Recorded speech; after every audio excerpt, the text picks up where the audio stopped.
Welcome all. This is our lecture 26 of the subject HTML and CSS programming. Today we will learn about how to use CSS in HTML page. In the previous lecture we have taken an introduction of CSS, what is CSS, how it works.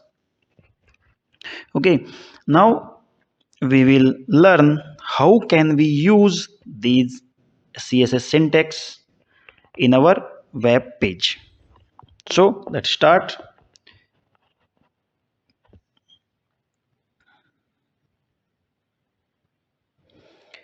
Here the three main ways or mostly used ways are on your screen, that is inline CSS, internal CSS, the embedded CSS is also known. The second name of it's internal CSS.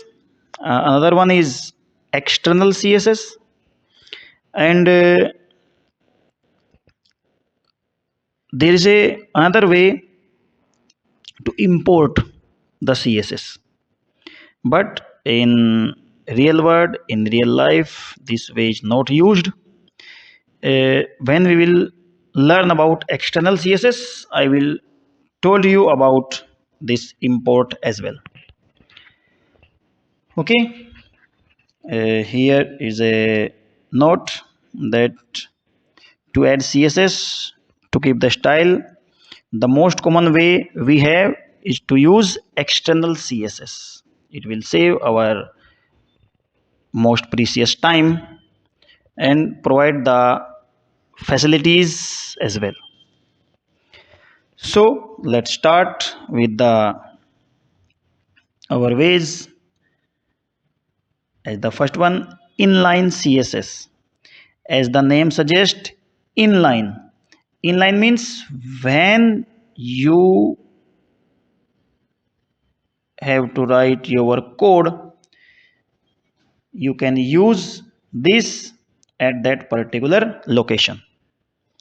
As here with the h1, with h1 tag you want to make the text blue in color, then use your HTML tag, and in this with the particular tag you can use the attribute style equal to you have to use and the property and its value. It means this is our property and this is value, and we have to use an attribute style. When we will use it as in inline style, inline style we will apply where we have to apply the CSS very few. Okay, as you can see on your screen that here we have to only change the color of the text. Okay, clear this thing. Now come to our second type, second way, that is internal CSS. Internal CSS is also called embedded CSS. This type of CSS is defined in head section. As you have write HTML head, title, body, then till now we have put only the title in the head section, but to apply CSS in internal mode we will use style tag within HTML tag, within head title.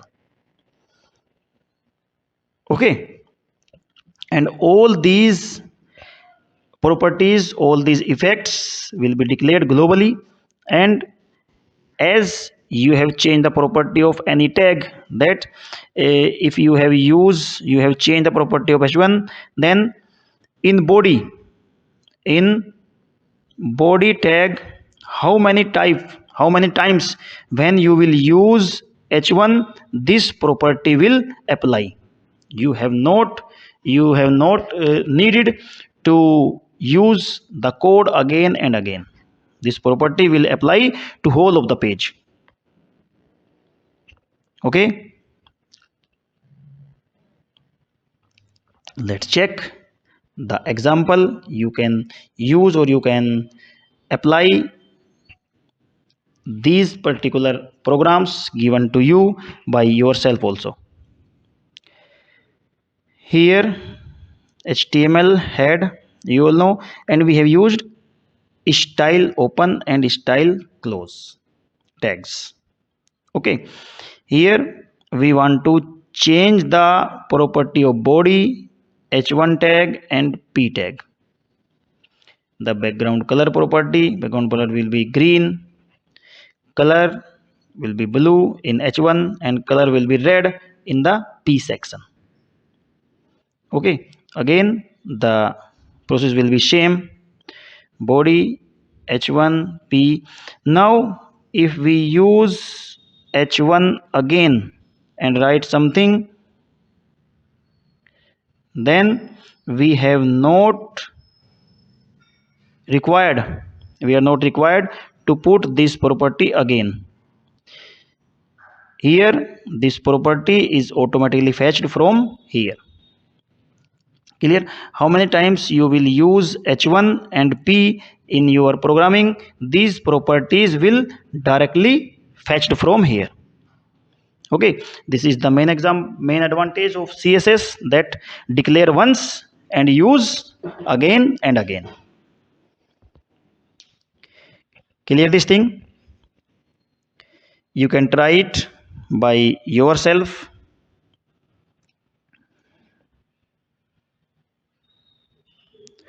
Now our another way to use css in our web page, that is external css. The external sheets is used to define the style for many html pages. Means we will use an external file once and we can attach this css file to many html pages. The external sheets can be written in any text editor, as we will use the simple text editor provided by the operating system, or we can use our VS Code, but we should take care of it. The extension of that particular file will be .css. .css. File name .css. Now this is our way, and we will put a command in the head section, and that is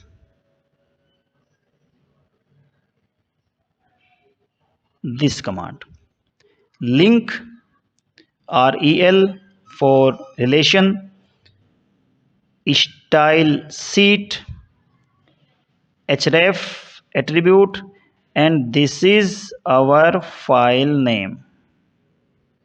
This is our file name.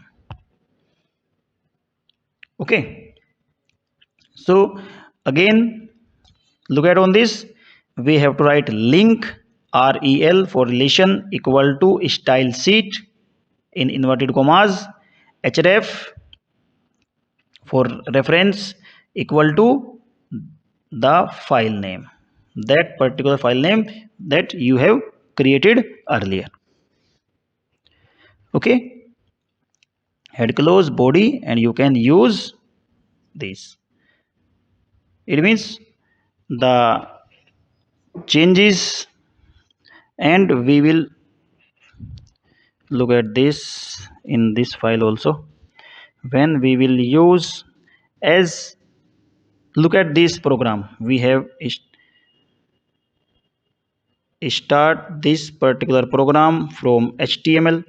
When we will create our css file, we will start our program by style, we will define our rules. We will define our different rules here, and again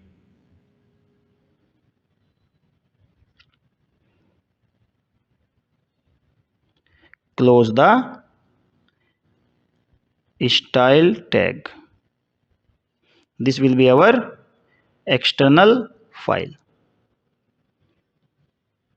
Clear this thing by this, and save that particular file by file name .css. As you have create this file by a.css, then you can use this particular file here, href equal to a.css, link rel relation equal to style sheet href and the file name. Clear? Here I want to clear the one thing more, that the function of import the file and external file are same, but we will not use to import file in our web page because there is a difference in external style sheet and import style sheet. That anytime take an example,